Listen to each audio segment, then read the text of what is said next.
Selamat datang di video kali ini. Saya perkenalkan, nama saya Muhammad Rian Sanjaya. Saya staf pengajar di Departemen Ilmu Ekonomi, Fakultas Ekonomika dan Bisnis Universitas Gadjah Mada. Kali ini kita akan membahas mengenai teori dan empiris atau riset terkini mengenai preference atau kalau dalam bahasa Indonesia disebut sebagai selera. Dan temuan-temuan terkini sembari memberikan contoh yang ringan agar bisa kita pahami dengan mudah. Nah, kurang lebih isi dari presentasi kita pada hari ini terdiri atas 3 bagian. Pertama, kita akan membahas mengenai teori, baik yang standar maupun yang tidak standar. Kemudian di bagian kedua kita akan berbicara mengenai studi empiris menggunakan metode eksperimen, termasuk studi saya nanti yang akan saya presentasikan di bagian akhir di pasca konflik di Aceh, serta nanti ada satu slide penutup. Nah, kita mulai dengan teori standar mengenai preference yang biasanya diajarkan di tingkat S1 di Fakultas Ekonomi di program studi ilmu ekonomi. Nah, dalam teori ini, teori mengenai preference ini merupakan backbone atau tulang punggung dari bahasan ekonomi mainstream terkait dengan rationality. Nah, biasanya dalam ilmu ekonomi kita berasumsi bahwa orang itu berperilaku rasional. Nah, rasional itu apa? Rasional dalam ilmu ekonomi diindikasikan oleh 5 aksioma yang nanti akan kita jelaskan satu persatu, yang kemudian kalau kelima aksioma tersebut terpenuhi, maka seseorang itu disebut sebagai seorang yang berperilaku rasional. Nah, biasanya juga kalau kita membahas mengenai teori ekonomi mikro, kita biasanya akan menemukan kurva indifference yang seperti ini. Dan dalam sebuah kurva indifference, misalnya di kurva U1, maka kombinasi konsumsi barang X dan Y, misalnya, dia memberikan tingkat kepuasan yang sama. Misalnya di titik A, saat seseorang mengkonsumsi 5 unit barang X, kemudian 10 unit barang Y, maka dia mempunyai kepuasan atau utility yang sama dengan saat dia mengkonsumsi 8 unit barang X dan 6 unit barang Y misalnya. Nah, tentunya saat kurva indifference curve ini bergeser ke kanan atas, misalnya dari U1 ke U2, maka kita bisa melihat ada peningkatan di utility, misalnya dari B ke C, maka di situ ada peningkatan jumlah barang X yang dikonsumsi sehingga dia memiliki kepuasan yang lebih tinggi. Nah, kurva indifference curve yang tadi kita lihat itu bisa kita gambar dengan gambar yang cantik seperti ini tadi selama 5 aksioma yang akan kita bahas berikut ini terpenuhi. Pertama adalah aksioma terkait dengan completeness. Completeness artinya saya bisa meranking apapun kombinasi barang atau jasa yang saya konsumsi. Misalnya saya lebih suka apel daripada jeruk, misalnya gitu. Kemudian misalnya saya lebih suka nonton ke bioskop daripada nonton di rumah, dan seterusnya. Untuk semua kombinasi saya bisa melakukan ranking. Kedua adalah transitivity. Transitivity artinya saya bisa mengatakan seperti ini contohnya. Saya lebih suka apel daripada jeruk, dan saya lebih suka mangga daripada apel. Artinya kesimpulannya saya bisa mengatakan bahwa saya lebih suka mangga daripada jeruk gitu ya. Nah, saat kedua aksioma tersebut terpenuhi, maka kita bisa menggambarkan kurva indifference yang bentuknya masih agak aneh seperti yang ada di sini. Misalnya di sini ada daerah yang warnanya abu-abu. Di situ adalah area di mana saya bisa tiba-tiba berubah atau berganti selera gitu ya. Dari sebelumnya saya suka apel daripada jeruk, tiba-tiba saya lebih suka jeruk daripada apel. Nah, oleh karena itu kita kemudian perlu membahas mengenai aksioma yang ketiga, yaitu continuity, di mana kita berasumsi bahwa orang tidak bisa kemudian tiba-tiba mengubah seleranya. Sehingga kurva indifference curve-nya menjadi lebih smooth, seperti yang bisa kita lihat ini.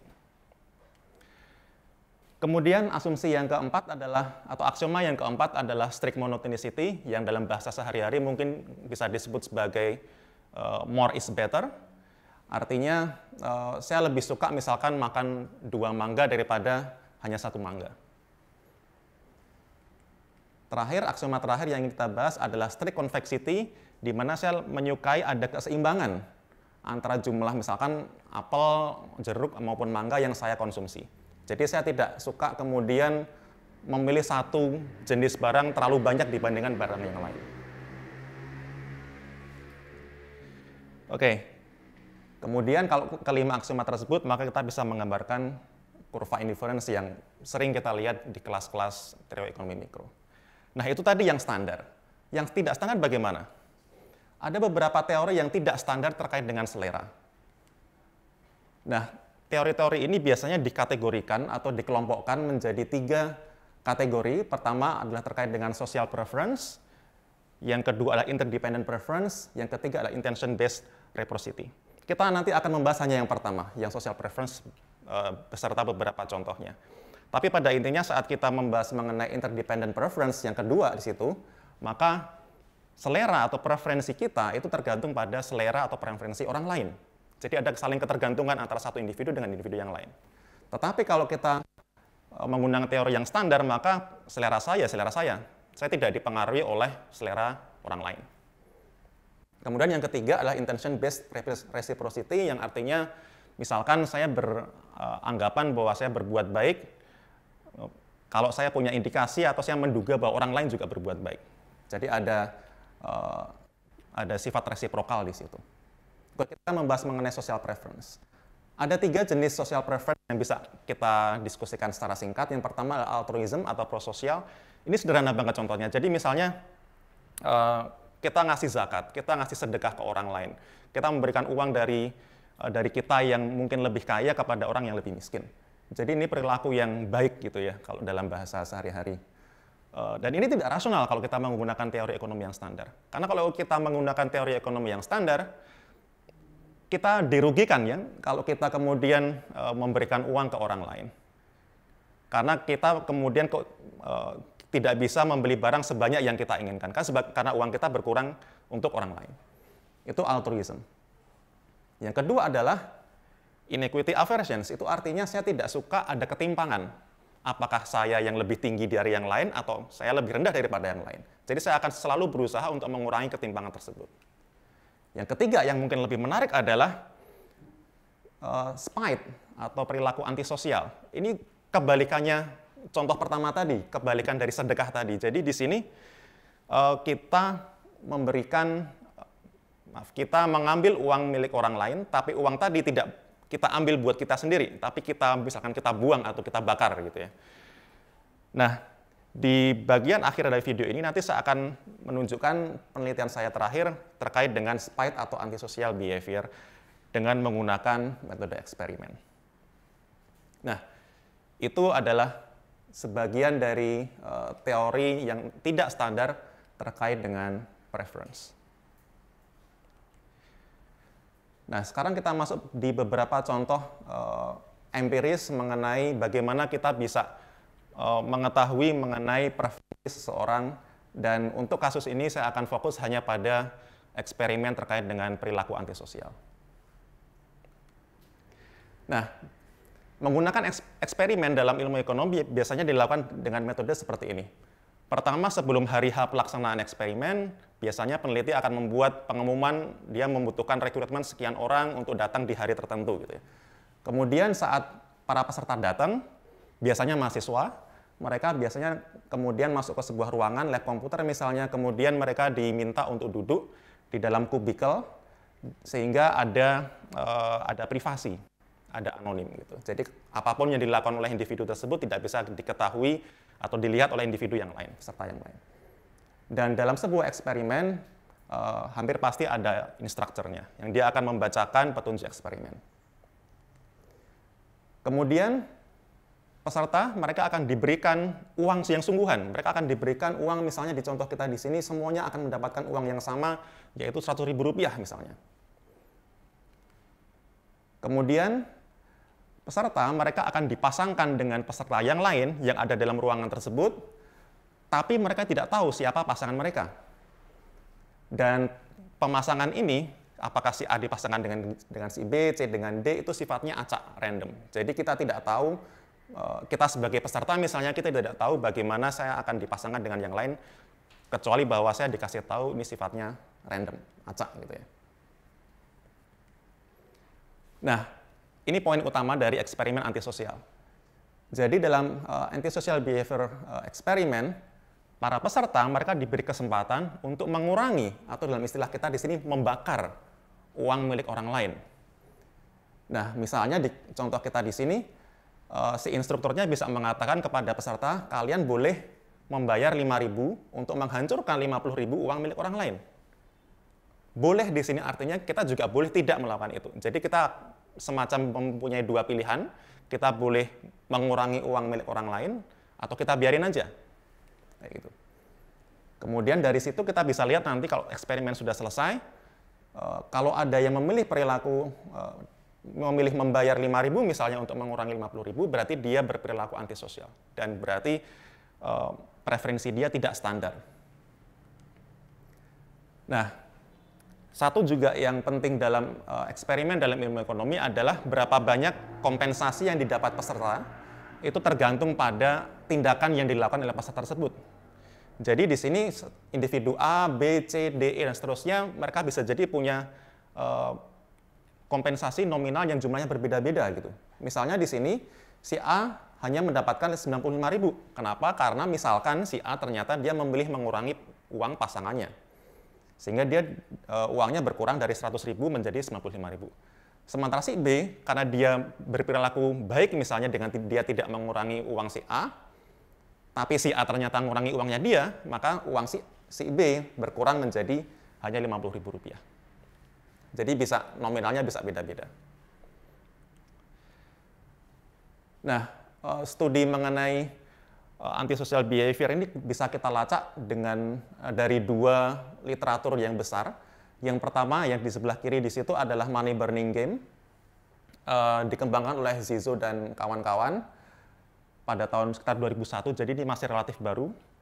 Dan settingnya pada waktu itu adalah eksperimen dilakukan di lab komputer. Kemudian jumlah uang yang diterima oleh peserta itu nominalnya beda-beda. Sehingga money burning game pada waktu itu digunakan untuk mengetahui yang tadi kita sempat bahas mengenai inequity aversions. Dan di money burning game sekitar 6-7 orang dari 10 orang itu bersedia mengurangi uang pasangannya. Jadi cukup tinggi. 70%, sekitar 70%-an mereka bersedia mengurangi uang pasangannya. Sementara di studi yang kedua adalah di Joy of Destruction Game, dia settingnya mirip seperti di Money Burning Game, kecuali di sini endowment-nya atau uang yang diterima oleh para peserta itu jumlahnya sama.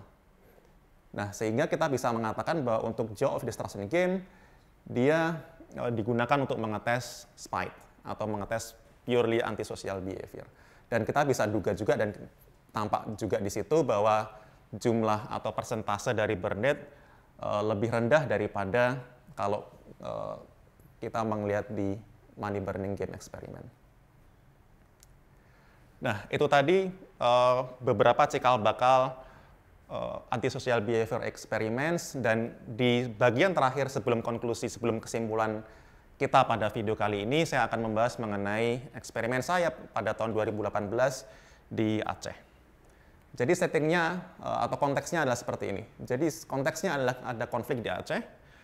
Itu terjadi sekitar tahun 76 sampai 2005, jadi sudah selesai sekitar 15 tahun yang lalu. Jadi Aceh sekarang sudah sangat damai, sudah relatif damai. Tapi pada saat konflik dulu terdapat beberapa konflik atau ketegangan antar etnis, terutama antara pihak GAM dengan kaum minoritas Jawa yang tinggal di Aceh. Itu yang pertama. Kemudian yang kedua adalah seperti tampak yang ada digambar di sini, ada keaktifan atau kepesertaan para perempuan di Aceh dalam perjuangan Gerakan Aceh Merdeka pada waktu itu. Dan mereka disebut sebagai Inong Bale, mereka adalah mungkin istilah bahasa Inggrisnya kayak female warriors, dan mereka selain aktif berjuang, mereka juga aktif menggantikan peran para laki-laki yang pergi ke medan tempur pada waktu itu di masyarakat. Jadi mereka aktif dalam konflik di Aceh. Masalahnya adalah sampai saat ini tidak ada studi yang mencoba untuk meneliti mengenai dampak dari konflik ini terhadap social behavior di Aceh. Literatur di area pasca perang di negara lain menunjukkan beberapa hal yang menarik, misalnya perilaku prososial seperti tadi altruisme, orang memberikan bersedekah gitu ya, itu malah meningkat, malah lebih tinggi di area yang setelah mengalami perang.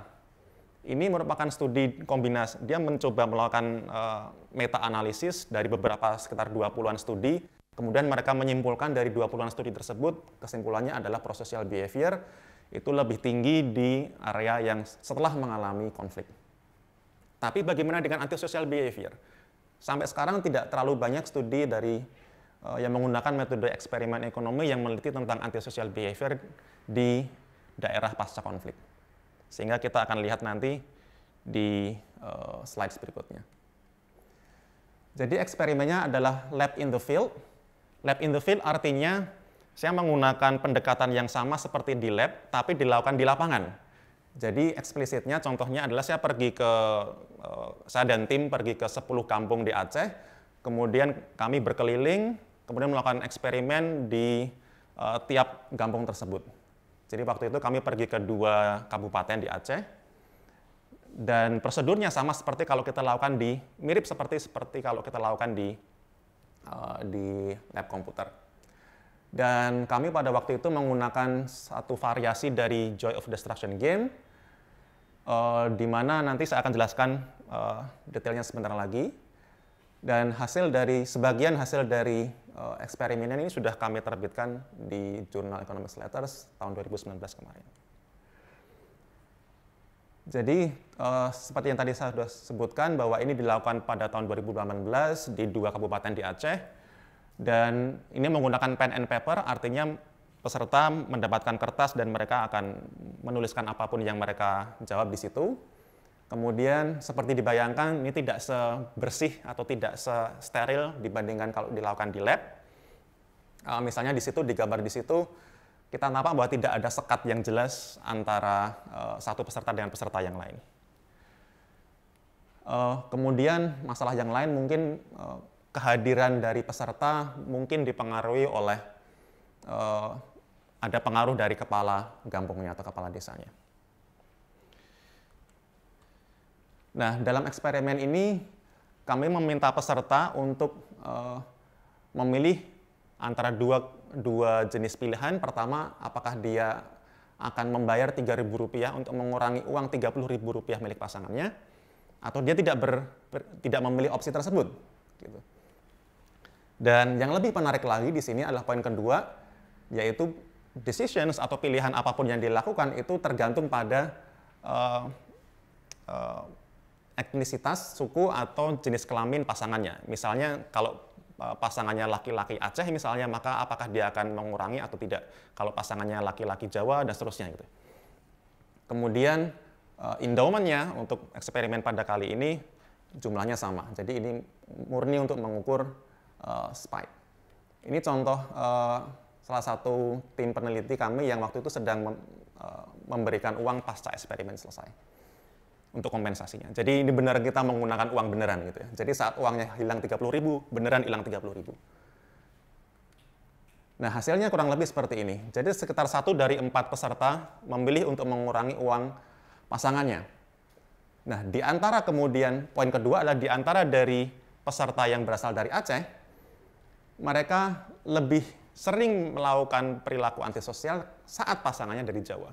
Jadi sepertinya ketegangan yang terjadi dulu lebih dari 15 tahun yang lalu ternyata seperti masih ada implikasinya atau dampaknya sampai sekarang. Tapi yang lebih menarik adalah yang ketiga di sini, bahwa ternyata perempuan yang mengalami konflik itu cenderung berperilaku antisosial.